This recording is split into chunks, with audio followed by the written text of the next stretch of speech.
আমার যে সকল স্নেহের ছাত্রছাত্রীরা এবছর অর্থাৎ 2026 শিক্ষাবর্ষে বর্ধমান ইউনিভার্সিটির অন্তর্গত বিএ পঞ্চম সেমিস্টার পরীক্ষা দিচ্ছ, তোমাদের জন্য আজ আমি একটি গুরুত্বপূর্ণ সাজেশন নিয়ে হাজির হয়েছি।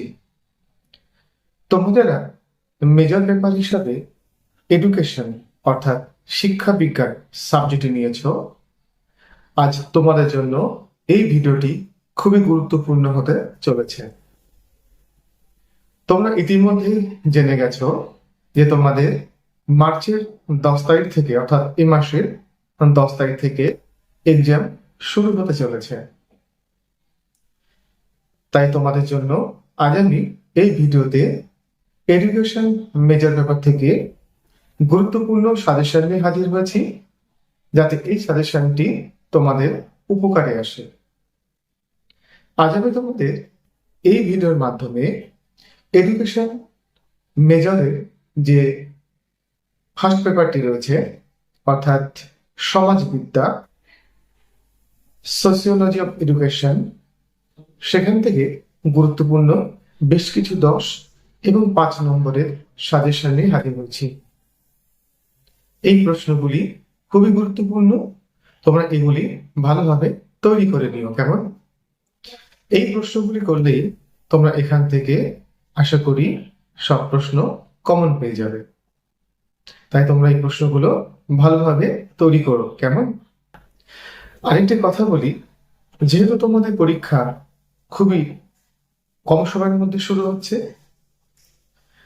তো হাতে সময় খুবই কম, তাই আজ আমি এই ভিডিওটি এডিটিং করতে পারলাম না, অর্থাৎ প্রশ্নগুলি তোমাদের লিখে উপস্থাপন করতে পারলাম না। তাই তোমরা একটু কষ্ট করে প্রশ্নগুলি লিখে নিও, কারণ এডিটিং করতে গেলে আমি তোমাদের এই স্বল্প সময়ের মধ্যে সমস্ত সাজেশন কমপ্লিট করতে পারবো না। তাই আমি প্রশ্নগুলি তোমাদের বলে দিচ্ছি, তোমরা একটু কষ্ট করে খাতায় প্রশ্নগুলি লিখে নিও। কেমন? তাহলে তোমরা পেন খাতা নিয়ে রেডি হও, আমি তোমাদের গুরুত্বপূর্ণ প্রশ্নগুলি তুলে ধরছি।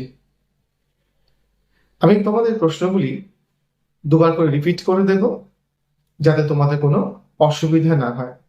কেমন? তাহলে চলো, আজ আমি তোমাদের মেজর 1 অর্থাৎ সমাজবিদ্যা থেকে যে গুরুত্বপূর্ণ প্রশ্নগুলি খুবই গুরুত্বপূর্ণ সেগুলি তোমাদের সামনে তুলে ধরছি। কেমন? একটু কষ্ট করে লিখে নিও। চলো, 10 নম্বরের জন্য এই অধ্যায় থেকে যে প্রশ্নগুলি খুব ইম্পর্টেন্ট তা হলো 1, প্রথম প্রশ্ন, সামাজিকীকরণ কি বা কাকে বলে? এই সামাজিকীকরণ প্রক্রিয়ার বিভিন্ন উপাদানগুলি উল্লেখ করো। রিপিট করছি, সামাজিকীকরণ কি বা কাকে বলে? সামাজিকীকরণ প্রক্রিয়ার বিভিন্ন উপাদানগুলি আলোচনা করো। তোমাদের এই প্রশ্নটি একটু ঘুরিয়ে আসতে পারে, অথবা তোমরা এই প্রশ্নটি লিখে নাও, সামাজিকীকরণ কি বা কাকে বলে? সামাজিকীকরণ একটি প্রক্রিয়া, ব্যাখ্যা কর। কেমন? তোমার প্রশ্নের মান হচ্ছে 2+8। এই অধ্যায় থেকে দ্বিতীয় যে প্রশ্নটি তোমরা করবে সেটি হলো, সামাজিকীকরণ কি বা কাকে বলে? শিশুর সামাজিকীকরণে পিতামাতা বা পরিবার এবং শিক্ষকের ভূমিকা আলোচনা করো। প্রশ্নটি কি বললাম? সামাজিকীকরণ কি বা কাকে বলে? সামাজিকীকরণে পিতামাতা বা পরিবার এবং শিক্ষকের ভূমিকা আলোচনা করো। প্রশ্নের মান 2+4+4, তোমাদের এইভাবেও আসতে পারে, অথবা 5+5 এইভাবেও তোমাদের আসতে পারে। কেমন? এবার চলো পরের 10 নম্বরের প্রশ্ন, সামাজিক গতিশীলতা কাকে বলে? দেখো, সামাজিক গতিশীলতা, যার ইংরেজি হচ্ছে মোবিলিটি। তো তোমাদের এই সামাজিক গতিশীলতা আরো ভিন্ন নামে আসতে পারে। কি কি আসতে পারে না, সামাজিক গতিশীলতা বা সামাজিক সচলতা বা সামাজিক বিচলন কাকে বলে? এর যে কোনো একটি নাম দিয়ে আসতে পারে। তাহলে কিভাবে আসতে পারে না, সামাজিক গতিশীলতা বা বিচলন বা সচলতা কাকে বলে? সামাজিক গতিশীলতা বা বিচলন বা সচলতার নির্ধারক বা উপাদানগুলি আলোচনা করে। তাহলে প্রশ্নটি কেমন আসতে পারে? সামাজিক গতিশীলতা বা সচলতা বা বিচলন কাকে বলে? এই সামাজিক গতিশীলতা বা সচলতা বা বিচলনের বিভিন্ন নির্ধারক বা উপাদানগুলি আলোচনা করে। এর সঙ্গে আসতে পারে যে সামাজিক বিচলন বা গতিশীলতায় শিক্ষার অবদান বা প্রভাব আলোচনা করে। প্রশ্নের মান 5+5। এবার চলো এখান থেকে দ্বিতীয় যে প্রশ্নটি ইম্পর্টেন্ট সেটি দেখে নেওয়া যায়। সামাজিক গতিশীলতা বা সচলতার প্রকারভেদগুলি উল্লেখ করো।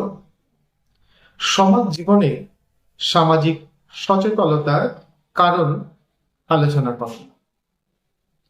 প্রশ্নটি কিভাবে আসতে পারে?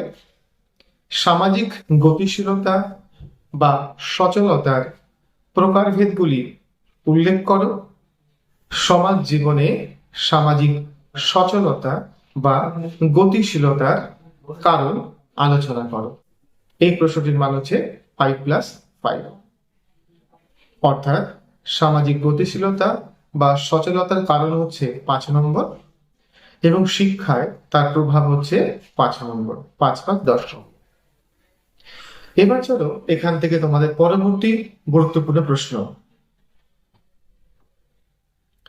সংস্কৃতির বৈশিষ্ট্যগুলি কি কি?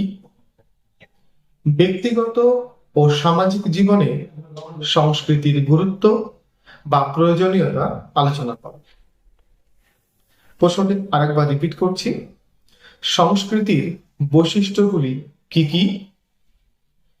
ব্যক্তিগত ও সমাজ জীবনে সংস্কৃতির গুরুত্ব বা প্রয়োজনীয়তা আলোচনা করো। এই প্রশ্নের মানও 5+5। কেমন? এবার চলো পরের প্রশ্ন। শিক্ষা ও সংস্কৃতির সম্পর্ক আলোচনা করো। এক দেশ এক সংস্কৃতি, এই মত কি যথাযথ বলে মনে করো? তা ব্যাখ্যা করো। প্রশ্নটি আরেকবার রিপিট করছি। শিক্ষা ও সংস্কৃতির মধ্যে সম্পর্ক আলোচনা করো। এক দেশ এক সংস্কৃতি, এই মত কি যথাযথ তা ব্যাখ্যা করো। এই প্রশ্নের মানও 5+5 = 10 নম্বর। কেমন? পরের প্রশ্ন। সামাজিক সংস্থা হিসাবে বিদ্যালয়ের ভূমিকা আলোচনা করো। বিদ্যালয়ের সীমাবদ্ধতাগুলি উল্লেখ করো। প্রশ্নটা কিভাবে আসতে পারে? সামাজিক সংস্থা হিসাবে বিদ্যালয়ের ভূমিকা আলোচনা করো এবং বিদ্যালয়ের সীমাবদ্ধতাগুলি উল্লেখ করো। এই প্রশ্নের মান 5+5 এভাবে আসতে পারে কিংবা 8+2 এইভাবে আসতে পারে। কেমন? এইখান থেকে তোমরা একটি অতিরিক্ত 10 নম্বর প্রশ্ন করে রেখো। অতিরিক্ত বলে এই নয় যেটা ইম্পর্টেন্ট নয়, এটাও ইম্পর্টেন্টের মধ্যেই পড়ে, তোমরা করে রেখো। কেমন? প্রশ্নটি হলো, সামাজিক সংস্থা কাকে বলে? সামাজিক সংস্থা হিসাবে পরিবারের শিক্ষামূলক গুরুত্ব বা কার্যাবলী আলোচনা করো। কেমন? এইবার চলো তোমাদের এখান থেকে গুরুত্বপূর্ণ 5 নম্বরে যে প্রশ্নগুলি রয়েছে সেগুলি দেখে নেওয়া যাক। প্রথম প্রশ্ন, সামাজিকীকরণে শিক্ষার ভূমিকা আলোচনা করো। প্রশ্নটি হচ্ছে সামাজিকীকরণে শিক্ষার ভূমিকা আলোচনা করো। পরের প্রশ্ন, শিক্ষার সামাজিক সংস্থা হিসাবে রাষ্ট্রের ভূমিকা আলোচনা করো। প্রশ্নটি কি? শিক্ষার সামাজিক সংস্থা হিসাবে রাষ্ট্রের ভূমিকা আলোচনা করো। পরের প্রশ্ন, সামাজিক সচেতনতা। পরের প্রশ্ন, সামাজিক গতিশীলতা বা সচলতা বা বিচলনের তাৎপর্য আলোচনা করো। প্রশ্নটা একবার বলছি, সামাজিক সচলতা বা বিচলন বা গতিশীলতার তাৎপর্য বা গুরুত্ব আলোচনা করো। এখান থেকে তোমাদের পরবর্তী প্রশ্ন, সামাজিক নিয়ন্ত্রণে পিতামাতা এবং বিদ্যালয়ের কিংবা শিক্ষার ভূমিকা আলোচনা করো। প্রশ্নটি একবার বলে দিচ্ছি, সামাজিক নিয়ন্ত্রণে পিতামাতা বা পরিবার বলে আসতে পারে এবং বিদ্যালয় বা শিক্ষার ভূমিকা বলে আসতে পারে। এখানে দুটি প্রশ্ন রয়েছে, একটি হচ্ছে পিতামাতা বা পরিবারের ভূমিকা, আরেকটি রয়েছে বিদ্যালয় বা শিক্ষার ভূমিকা। প্রশ্নটি কিন্তু খুবই ইম্পর্টেন্ট, একটি এখান থেকে আসবেই, ঠিক আছে? তাই প্রশ্নটি তোমরা দুটো পার্ট ভালো করে তৈরি করে রাখবে, কেমন? এখান থেকে একটি তোমাদের আসবেই। পরের প্রশ্ন, সামাজিক নিয়ন্ত্রণের পদ্ধতি সম্পর্কে আলোচনা করো। প্রশ্নটা একবার বলছি, সামাজিক নিয়ন্ত্রণের পদ্ধতি সম্পর্কে আলোচনা করো।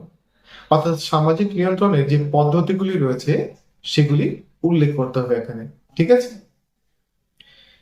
পরের প্রশ্ন, টিকা লেখো। সংস্কৃতির পশ্চাৎপদতা সম্পর্কে আলোচনা করো।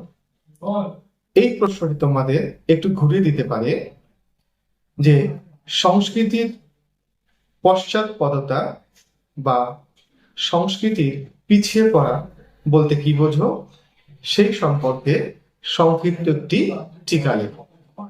প্রশ্নটি কিন্তু খুব ইম্পর্টেন্ট, এটি ভালো করে তৈরি করে রেখো, কেমন? পরের প্রশ্ন, ভারতীয় সমাজে সামাজিক বিচলনের বা গতিশীলতার বা সচলতার বৈশিষ্ট্যগুলি লেখো। প্রশ্নটি তোমাদের আরেকবার বলছি, ভারতীয় সমাজে সামাজিক বিচলনের বা সচলতার বা গতিশীলতার বৈশিষ্ট্যগুলি লেখো।